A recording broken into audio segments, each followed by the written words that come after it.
Kia ora e te iwi e haere ake nei I te karare. Kua tai atu te tūpā paku o hine whare turi ka tuku ruiha harawira ki te marae o whakapara I te tai tokerau. Nā, ko te pānuitanga tuarua o te pire mō ngā mātā pono o te tiriti o Waitangi. Kei te tū ngā kapa o te reanga tuarua o te Polyfest ki te atamira I te rā nei, whai muri hoi te whakakorenga o te rā kia rātau I te rāwiki.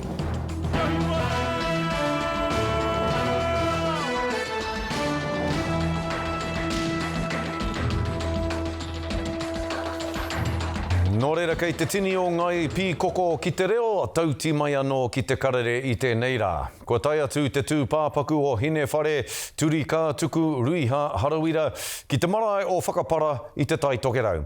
Aha koa te ki a etahi, no tōna whakapaparangatira, tōna kaha ki te pakanga mo te mana Māori, te mana wāhine, me te mana o tōna iwi o Ngāpuhi, hei tā tōna tū ngāne a Arthur, a nō nei he māma tuarua a hine whare ki aia. E whakahoki nei te whānau pani I te taonga o mate ki roto I te poho o te ihi o Nehua. I'm going to miss her for the rest of my life, you know. She was a tower of inspiration to me and the whānau and to everyone that she met. And she always spoke tino langa tiratanga and mana motu hake and return our land, give our land back, give our power back. Ka mate a hine whare ki tāmaki makaurau I te timatanga o te wiki. A ka takahia te ara e ia. Mai ngā whare wātea marae ki tōna kāinga rua hoki ki te tī Waitangi. Ko tamatau mahi mahi mo te takutai moana, mo ngā kreme, ko hine whare te tahi me waireti hoki. O roto o Ngāti Rahiri, Ngāti Kawa. A ka tau ki tōna no marae o whakapara. He uri whakaheke no ngā kāwai rangatira o te whare tapu o Ngāpuhi. Aunty T, te mea whai pāanga ki tēnei whenua o Puhipuhi o Ngāti Hau. Ko tāna māma, ko hene whare, tāna tūpuna ko hone pani tamati waka nene Nehua, ka moe ki te tūpuna whaia nei ki a te whare teneti, te rā tūpuna heke mai I te hononga ki te tuahine patuone rao ko a nene. Tā taiawa ko whare teneti. Taiawa ko ia te tahi o ngā tangata I hainatia te tiriti o Waitangi. Nā, ko e tera koto rātu taha kia Ngāti Wai. Ko ngā tātai whakapapa, he rārangi kai karanga hoki. Kai mihi ana ki ngā whakapapa o muri whenua o Te Aupauri, engari kei konei ngā uri o Ngāti Wai, anō ko Ngāti Kahu o Torongare, kei konei te parawhau Te Uriroroi, kei konei ngā marae katoa o Ngāti Hau, anō kei konei Ngāti Hine. When I was young, a baby, you know, she raised me. She was my mum. And I used to go to mum and say, Mum, I want this. And mum would go, you go to her mother and ask that. And she'd done everything for me. She bought my clothes, made my kai.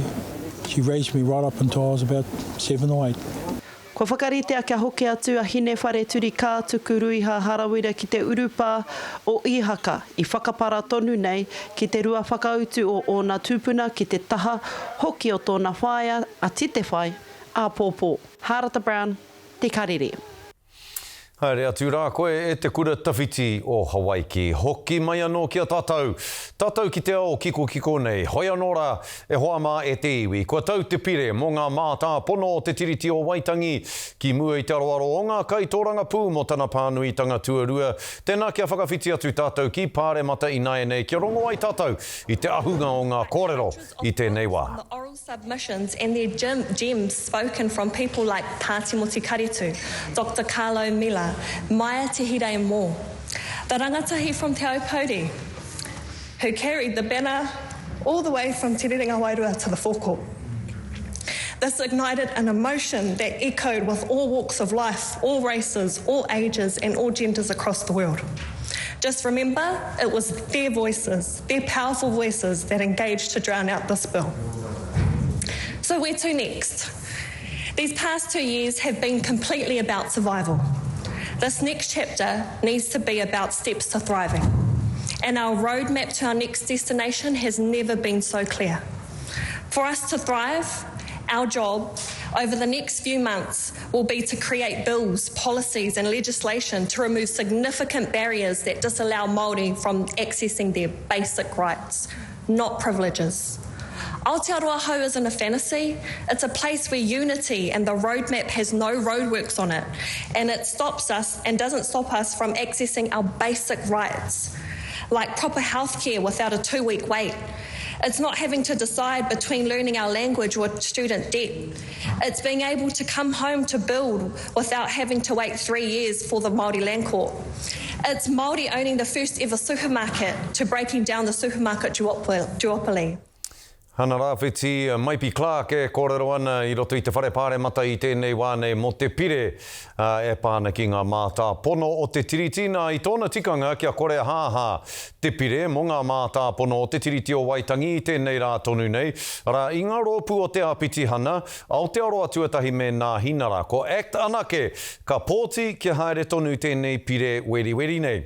Ko te whāenga hoki o te pire nei, kia whakakore hia atu ngā mātā pono o te tiriti o Waitangi. Kia tuhi ai te runanga minita o te kāwanatanga I etahi mātā pono hou. Me te aha, mai rāno I te kōkiritanga tuatahi o te pire, kua tū te poehu, kua tū ngā pihi, kua rere hoki ngā kupu tātā ki te kāwanatanga, he kiriweti tō rātou ki te Māori, he kaikiri tō rātou ki te Māori, o tira he hia hoki no rātou ki te turaki I ngā tika o te iwi Māori. Nā, kei waho I te whare pāre mata I tēnei wānei, tā tātou kai kawe kōrero mātā mua a te o Kiwa McLean, e hoa kei te pēhea ngā piro o tō māhanga o David Seymour I tēnei rā e hoa. Ka roha ke nei tō uri a David Seymour Scotty. Me pēnei rā te kōrero ko pungarehu tia tana pire I tēnei rā nei. Aha koa tērā, e ore tonu ana tērā ka ki whero ki tēnei o ngā kaupapa āna haere nei te wā. I kōrero atu mātou ki aia, o tēnei o ngā kaupapa, tēnei pire whakawehewehe I a tātou, tēnei pire e kaha whakakotahi ana hoki I te iwi Māori mai, tangata tiriti, tangata moana mai, anō hoki e Scotty. I te rā nei, hei I puta anō I aia te whakahau aha kua whakakorea, kua makaia tēnei pire ki te ipupara. Ka ū tonu ia, ka ū pau te kaha, ka tohe puruhi tonu ia. Kia haere tonu tēnei wānanga, e nei whakawhiti ngā kōrero, anei wāna kōrero. Never give up on the idea that all Kiwis are equal. We are all equal in our rights. The vehicle for progressing that in the next chapter, if there has to be one, remains to be seen. But we're grateful for people who walk with us on this journey, and the next steps on that journey will become clear before the next election. Ka tohe puruhi, te puruhi e hoa. E hoi anora, te o Kiwa kāre, te minita whakawhanake Māori e whai wāhi ki ngā tau kume tonga I roto I te whare pāre mata I te ahiahi nei. Nā te aha? Ko ina te pātai kei te pori o te ngutu Scotty, I nā hoki rā ko ia te minita mātā muara wātu o Nahina rā, ko ia te minita whakawhanake Māori, ko ia hoki te minita I te ngā take o te arawhiti.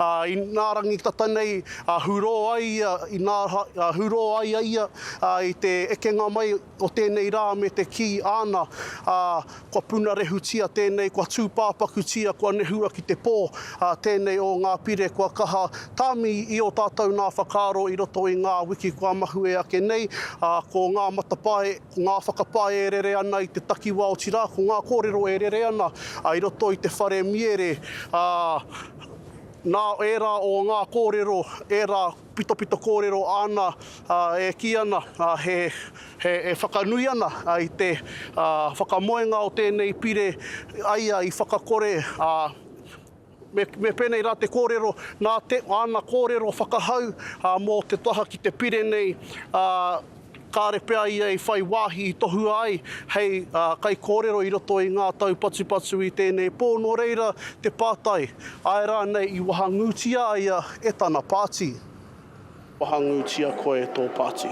Kau, kei te kōrero au ki a koe I nānei. Kaua ki roto I te tau patupatu. Tai ho te wā mo te pātai tuaru e hoa. E hali te mea e tika ana kia riro ma tama nake tēnei take e kawe. Nā te mea, nā tama anō te kōrero, koe tēnei te rā ka pungarehu tia te pire. Mā tama ke pīkau nā te mea koia te mini te whakawhanake Māori nera te o kiwa hoia nora. Nō reira, atu I konei, tēnei rānei, te rā o te pānuitanga tuarua o tēnei pire whakawehewehea tātou. Atu I tēnei rā kihea, mō tēnei pire nei kātahi o tira mō ngā wānanga e pāna ki tēnei pire kārua. Nā I putara I ki te rā tātou I rongo rā tātou ngā kōrero a Hana Rāwhiti e Mai P. Clark me ūtonu tātou ki te whakakahore I tēnei o ngā pire e rā wānanga te whai mātauranga te toro atu ki tō mema pāremata I tō takiwā kia pūrangi aho te māramatanga kia tātou katoa mō te wāhi ki hea I tū atu I konei. I nā rā, ki te rā tātou I ngā kōrero a David Seymour ka haere tonu ia, ka oke ururua tonu ia, kia tutuki tāna pire I mua I te kōwhiringa. Hei kaupapa pati pōti mana I te wā o te kōwhiringa pōti hei te tau e tū mai nei. E nai hoi anō, anei ngā kōrero a te āpiti hana o te kāhui Māori o Reipa e whakahau nei a tātou kia pau te kaha. Riri tātou te iwi Māori, ko tai ki te wā, ki te whakakore tēnei kaupapa, kei te hare ko mātou, tā mātou kāhui Māori, e tika ni tēnei wā ki te whakahea Seymour, me te rōpu e.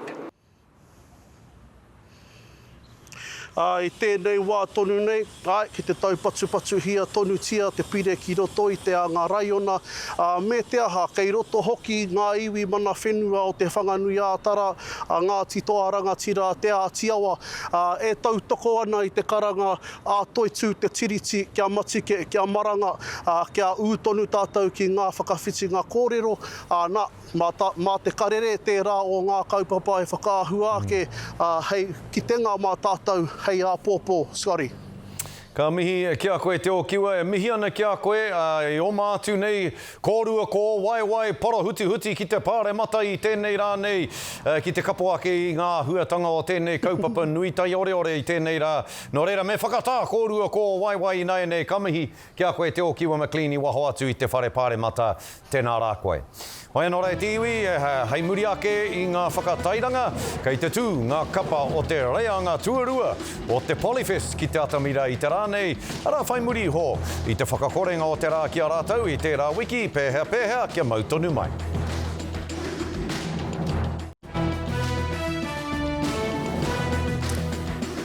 Taki hoki mai anō, kei te tū ngā kapa o te reanga tuarua o te Polyfest ki te atamira I te rānei. Whai muri hoi te whakakorenga o te rā kia rātau I te rā wiki nā te ua marangai. Kei reira e Ethan Oneroa e mātaki ana I enei kapa I te rānei. Kei te hono matawā mai ia ki tā tātou wānanga I naia tonu nei. Ethan, e hoa, heha ngā kōrero o te wā. Tika tau e Scotty, I tērā wiki tonu I te praere, nā te kaha ua marangai, nā te kaha pupuhi o te hau, I whakatauhia te mana whakahaere, kia whakakorea te whataarangi Māori I tērā te wehenga tuarua, I ki nei e koe. Heoi I tēnei rā tonu kua rewa anō te kaupapa, kua hari kua te iwi, nā te kaha whakapeto ngoi o tēnei o ngā matua kura, ara ko ngā puna o Waiorea. Nā I tēnei wā tonu, kua piri mai, tētahi o ngā kaiwhakahaere matua, ara ko te tumuaki o ngā puna o Waiorea hoki, pā Chris Selwyn, tēnā koe te rangatira. Tēnā koe, Ethan, ngā mihi nui kia koe kia koutou o te karere. Tēnā koe. Kōrero mai e pāna ki ngā whakahaerenga o te tau nei. Tatamutu te whakataetai nei, engari nui ngā wero nei, mo tēnei o ngā tau 50. Ai, te mea nui rawa ko tērā wiki me te huarere, kārea tāwhiri māti pai kia mātau I tērā wiki, no reira engari te rangi nei, I tino pai ia kia mātau. Kōrero mai pāna ki, he huarahi pēr tēnei, kia tū etahi o ngā whakataetai nui o tāmaki makaurau, pēra I te ahurea pēr ki konei, ki te whare tape where o ngā puna o Waiorea.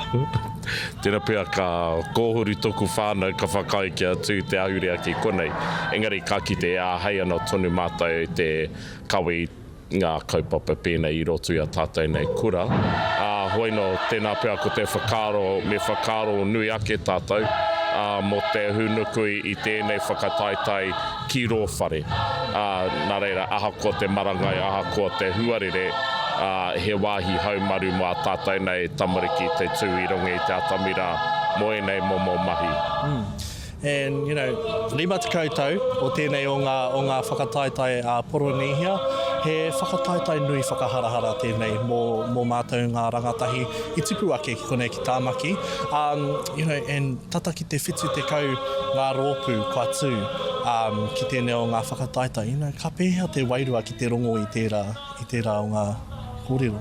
He wera anō tērā, engari he wera pai. Nā te mea ka kite te aroha o ngā kura moto tā tēnei kaupapa. Mo te 5 koutou hoki, te whakanui I tērā.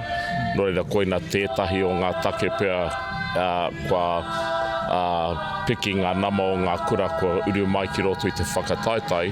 Engari tu atu I tērā hoki, nā taku tirohanga ki te kaunga o te tū o ngā kapa, koina he tohu pea mō te mahi, ka mahi e ngā kaiako ki rō kura, tērā kaupapa, tērā wāhanga o te marau mō ngā toi Māori, te auhaka, e rā momo mahi a kura, ka tino kite ko tino whānui tia, ngā pūkenga e pāna ki tēnei mahi a tāne rori a hine rehia. Nō reira, koina hoki pēr tētahi atu take kua tino kake nā nama ki roto I tō tātou nei whakataitai. He haua wata mō ngā rangatahi, e pirangi te kuhuai ki wene mō whakataitai poronihia. Oku wawata pia kia kite ka haere tonu tēnei mō ngā tau 5 kei te heke mai hoki. Kia kite tonu te kakenga o ngā pūkenga I roto I ngā mahi a tāne rori a hine rehia. I rā mō te taha toi katoa ka kite a mātau I rongi ngā atamira nei. Tēnā koe pā Chris. Kua pau te wā ki nua I Wainganui a tāua. Engari haere ki te tiki I te tahi tūru, ki te mātaki a ngā oho Waiorea. I te mātaki a te pauherenga waka hoki. Tēnā koe. Tēnā koe. O tira, ka koiranga ngā kōrero mai tēnei pito o Tāmaki Makaurau, ka whakahoki te rākau kōrero. Kia koe, Scotty. Kia ora, rawa te koe Ethan, e mihi ana kia koe pai tēnā uiuitanga kia Pā Chris. Pā Chris o e tai ki ngā para ki roto I tēnā kura nō reira. Ka mihi kia kōruatahi Ethan o roa I te kura o ngā puna o Waiorea. Ka te hā e tiwi, koe nei te wiki kia Ngātia niwa I roto I te rohe o Taranaki. He wiki hei whakapūmau I o rātou tuakiritanga, hei whakapakari hoki I tō rātou hapori puta noa I te rohe. Hei tā tētahi o ngā kaitarahiti o Pride Taranaki a Lance Mepham. Ko tētahi a huatanga e mārama ana te mātai atu, kāore ngā takāpui rangatahi e tino ki te ana I ene momo kaupapa. Nā ko nā no hoki tōna ngā kaunui ki te mahitahi ki au rangatahi, ki te tautoko I a rātou, kia whai wāhi ai rātou, ki tēnei ao, I roto I te haumarutanga, te mohio pū ko wai rātou, ka whakarongohia rātou, tai atu rā hoki ki te poho kererūtanga, ki o rātou anō āhua ahurei. Kei ali neni tui tupou, te ripoata e whai ake nei. Nā tai o te uenuku e aoana ki Taranaki. Engari, ahakoa nā tai o tēnā, ko te kānohi prauri kua kore. Bringing a Māori lens to Pride Week in Taranaki is incredibly important. It allows for deeper conversations, about cultural identity. And Te nui nā o te wā ko nā tanake te kanohi Māori, e ai ki aia, tērā pēr me kimi rautaki hou, he whakamania I te huna takatāpui Māori. We need to lead the way and to actually help young people develop and create their own space. And we can provide that support, but let them lead it. He ti tonu nā momo hui nui ki konei, me te whakapai a e nei.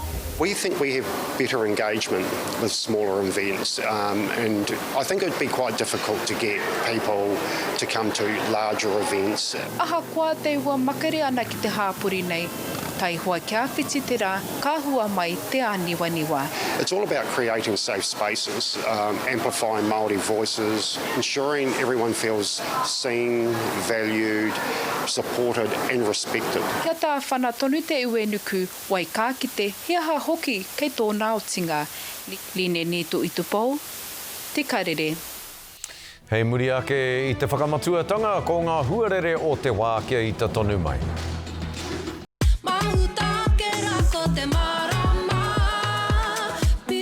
He tiwi e whai ake nei ko ngā tohu huarere.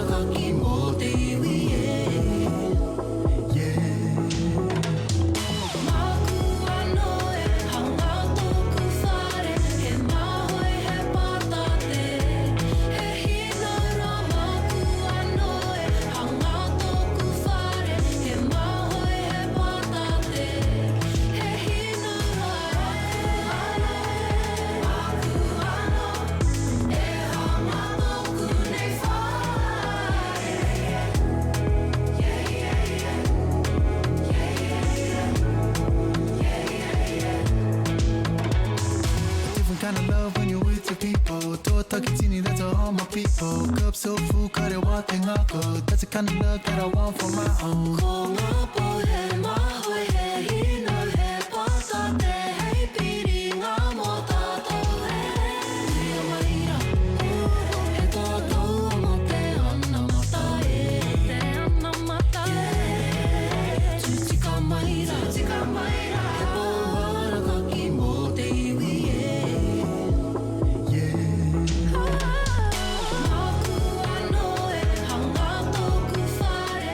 He tiwi koe nā tātou ko hinga kōrero mo te rānei ngā manakitanga o te wā tūrou. Hawaiki.